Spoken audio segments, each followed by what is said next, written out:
don't take life too seriously because you'll never get out alive. It's very true, you know. You're never gonna get out alive, so have some fun while you're here.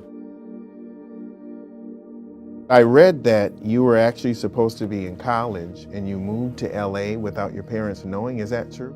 I was supposed to be at Kwantlen University in British Columbia, Canada, and I did go there for 45 minutes and said nope, and I left. I moved to Los Angeles to get into improv comedy. I just thought, I'm gonna go do this thing and I'm gonna give it a year. And if it works, great. If it doesn't, I'll go back to school, get a degree, and go join the workforce. Did your parents find out when they saw you on TV, or did you? No, it was about 6 weeks into my trip in Los Angeles, and I called them and said, hey, I'm in Los Angeles, I'm not in school. My father hung up on me, and then my mom called me back, and she was always kind of the voice of reason, and then, my father sort of came around.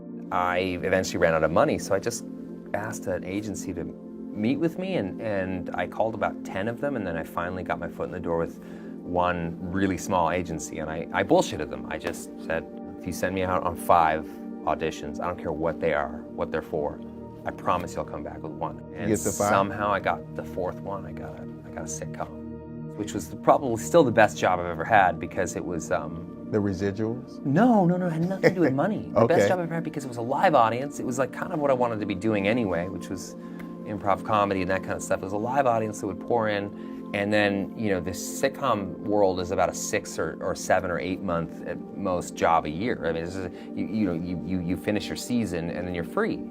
So I loved it because I would just go travel. I would go backpacking all over the world, and I would do all these sort of things. I think I really spent that money that I made wisely at the time. I got to see the world and have experiences. So everything that happened to me is sort of in aggregate kind of way. It was very sort of slow and steady. So I'm grateful for that kind of momentum being very, very sort of snail's pace, as opposed to like a rocket ship, because I've watched so many people in this industry come and go in various tragic ways and that sort of thing. And fame is a weird animal to deal with, I think, for anybody. So for me, it happened so slowly that it's sort of like getting into a bath over the course of a year. You're not going to get shocked by the water, be it cold or hot. You're going to, you're going to just immerse yourself in a way that's really, really slow. So most people aren't really offered that ability. Everything's all or nothing in Hollywood. It's either you're the biggest star they've ever seen or you're done. Yeah. I somehow found that. I got lucky and found that weird sort of middle ground where I was able to kind of just slowly build my career.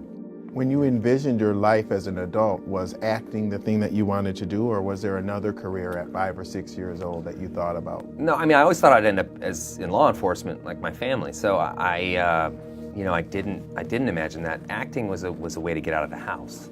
It wasn't really like a passion when I was a kid. It was something that I was already doing at home, to survive. So you kind of, I noticed when I was a kid, making people laugh was a great self-defense mechanism. It really helped me kind of navigate my way through my own home. It was a means to an end. It was just a way to get out of the house, and I could act. I didn't necessarily want to. I just knew I could.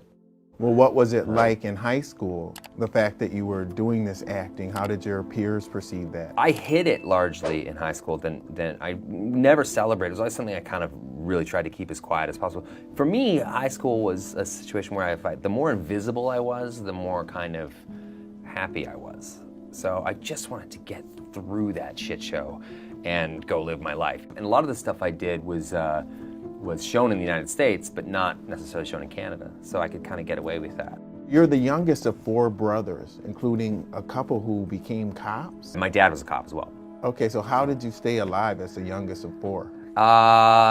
You get by on your wits. That's how you do it. You don't get by on your fists. So, it was kind of a rough household. I was less like the youngest brother, but more like a moving target. Okay. It was a lot of that stuff. We're all super close now. Well, how did that experience prepare you for life? You kind of become hyper perceptive. You start to really sort of think about how you're going to survive. So especially my 3 older brothers, who were so sort of physical guys, and there was just rough housing. Like, for them was always funny. For me, it was like a life-threatening situation. So you sort of learn to kind of get by on using your mind, not your fists. So I became kind of hyper perceptive as a kid, and I know that contributed in enormous ways to the different paths I chose in life, particularly show business and that sort of thing. I was able to kind of constantly mimic people or watch people and look for tiny signs and big signs of, danger. It was tough. I was a kid I had a lot of anxiety, a lot of different kind of phobias and issues that I had to sort of work through, and it took me a long time to kind of recognize those things as assets as opposed to liabilities. I still struggle with those same things. As challenging as they are, and they're also gifts that come with those things, and it's that same sort of situation where you become kind of incredibly perceptive in ways in which you otherwise wouldn't, You're constantly kind of sensing, both real danger and non-existent danger. So those are things that have really helped me in my work. What's the biggest lesson that you've learned about the business side of film and acting? Always just embrace this idea that you know nothing, because you don't. I mean, as soon as you think you know exactly how it's all going to go down, or what audiences are really yearning for, you can be surprised, So I love that edict. I like that idea that I believe in film and any endeavor to be a process of collaboration. I think you always have to listen and always ask for help, and the best leaders are the people that hire the best people. So for me, that's the thing that I think that's the biggest lesson I've learned, is just hire the best people you can, people that you connect with, people that you love, people that you can learn from. I get excited about stuff that's kind of inventive. I love ingenuity. I love anything that sort of I think is interesting. I'm not like a guy that sits around sort of rolling the dice, looking at the stock market and that kind of thing. I don't know anything about that. I wouldn't characterize myself as an entrepreneur. I would characterize myself as someone who has found a couple of different things in life that I believed in with every cell in my body, and this is one of them. In thinking about your future, what's important to you? Family, 100%. As anyone will know, it's almost frustratingly so for some of the people I work with, is that I gotta make sure that my time with my family is prioritized over anything else. You did something really incredible a few years ago where you ran the New York Marathon to raise money for the Michael J. Fox Foundation for research for Parkinson's. Why was that important for you to do that? My father had Parkinson's. He died a few years ago, but my father's very, very proud man. I mean, I think he said the word Parkinson's to me maybe twice in the 25 years that he had the disease.